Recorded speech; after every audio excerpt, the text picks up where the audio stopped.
Y mientras se estaba dando toda esta colonización, toda esta competición entre los países europeos por colonizar Asia, por colonizar África, ¿qué estaba pasando en Europa? ¿Cómo se llevan entre ellos? Porque como comprenderéis, aquí había una grandísima competitividad. ¿Qué ocurría con sus relaciones entre ellos? Con las relaciones entre los países europeos. Pues eso es lo que vamos. En principio, esta época, el principio del siglo XX, fue denominada la Belle Époque. Es un periodo, como su nombre indica, muy optimista, donde triunfaba la moda, donde la gente disfrutaba un montón, donde había una alegría de vivir y había un convencimiento de que la civilización occidental estaba progresando y mucho. Es decir, es verdad que cada vez se vivía mejor, la industrialización había producido unas máquinas que facilitaban la vida, que lo hacían todo más cómodo, que lo hacían posible, daba la sensación de que el progreso no tenía fin. Cada vez los vehículos eran más rápidos, las comunicaciones eran mejores, la alimentación era mejor, la medicina era mejor, vaya que todo iba mejor. Por eso se denominaba como la Belle Époque, pero a la vez sí que se coexistía con una gran tensión internacional. Es decir, los países europeos a un nivel de macropolítica estaban compitiendo entre ellos. Estaban compitiendo en África y en Asia, pero eso a la vez suponía un conflicto entre ellos. Y recordad que hacía muy poquito tiempo que habían estado en guerra. Durante la unificación italiana, durante la unificación alemana, las guerras entre alemanes y franceses, italianos y austriacos, alemanes y austriacos, habían sido muy comunes. De manera que hay una conflictividad en Europa latente. Y eso está además mezclado con el romanticismo, que está ligado al nacionalismo. Acordaos que el siglo XIX es el gran siglo del nacionalismo. Entonces hay unas corrientes nacionalistas que lo que defienden es su propia identidad, pero a la vez están atacando al que es diferente. De manera que hay un conflicto completo. ¿Cómo consiguieron la coexistencia? ¿Cómo consiguieron no entrar en guerra en esos momentos? Pues básicamente gracias a la política de este señor, que ya conocéis, porque lo hemos visto varias veces, de Otto von Bismarck, el canciller alemán, es decir, como el primer presidente del emperador de Alemania. Pues Otto von Bismarck tiene configura un sistema de alianzas entre las potencias europeas para evitar llegar a una guerra. Es decir, mantiene un equilibrio muy difícil. Son los llamados sistemas bismarckianos. Es decir, Bismarck se preocupaba de establecer alianzas entre distintos países que en principio podían ser enemigos, por ejemplo, Rusia y Austria, que compiten porque los dos buscan expandirse hacia el Mediterráneo a través de la península de los Balcanes, o incluso Rusia y Alemania, porque Alemania no tiene manera de expandirse a ningún lado y el resto del mundo está copado por franceses e ingleses. Es decir, la expansión de Alemania sería hacia el este, hacia Rusia, y estos países que son enemigos entre ellos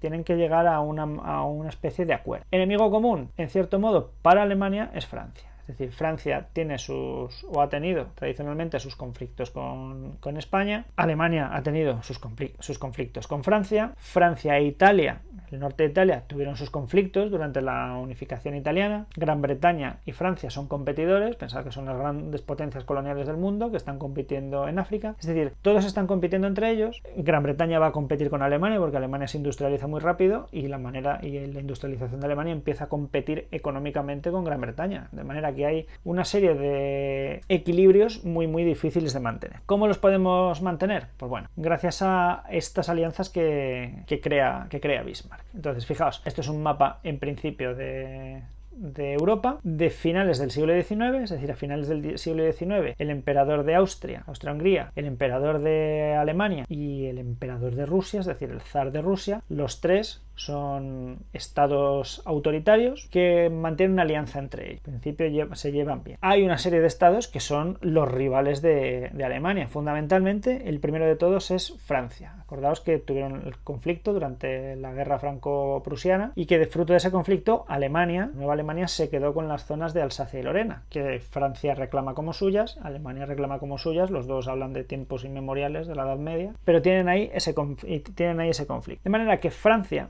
supone un rival para Alemania y aparte hay una serie de estados que también tienen su rivalidad con Francia, fundamentalmente Gran Bretaña e Italia. Es decir, parece que Francia es como el enemigo de todo el mundo. De esa manera, el primer sistema de Bismarck, el primer sistema de alianzas de Bismarck se basa en esa alianza entre Prusia, Rusia y Austria, los tres unidos contra Francia, al que después se va a sumar pues otro viejo enemigo de Francia, como será Italia. Mientras tanto, quedan por otro lado Gran Bretaña y España, que tienen una cierta rivalidad con Francia, pero que en principio todavía no forman parte de esa alianza con Prusia. Ese será el primer sistema bismarckiano, que va a funcionar más o menos hasta 1870-71. Cuando, debido a estos conflictos, porque Rusia y Austria-Hungría siguen compitiendo, esta alianza se deshace y Bismarck tiene que renovarla, de manera que así se pone en marcha el segundo sistema bismarckiano. Es decir, en 1871 Bismarck renueva el sistema de alianzas y de momento primero se pone de acuerdo con Austria-Hungría y después con Italia, de manera que ya hay una triple alianza a la que después, más adelante, se adhiere Rusia mediante una alianza de emperadores. Pensad que tanto Austria-Hungría como Alemania como Rusia comparten un sistema de gobierno muy similar, que es un monarca autoritario. Tienen ciertas cosas en común. Fruto de la mayor competencia que hay entre Francia y Gran Bretaña, Bismarck aprovecha para unir a este sistema de alianzas tanto a Prusia como a España, de manera que Francia ya está completamente aislada. Gran Bretaña entra también en este pacto porque Rusia, por otro lado, se está expandiendo, está apeteciendo la zona que pertenece al Imperio Otomano, es decir, toda la península de los Balcanes, una buena parte pertenece al Imperio Otomano, que ya está muy debilitado. Y como está tan debilitado, pues está sometido a presión por parte de Austria y por parte de Rusia. Cosa que al Imperio Británico tampoco le conviene, porque quien controle el Imperio Otomano, si el Imperio Otomano cae y es controlado por otro imperio, por ejemplo por el Imperio Ruso, esa zona estratégica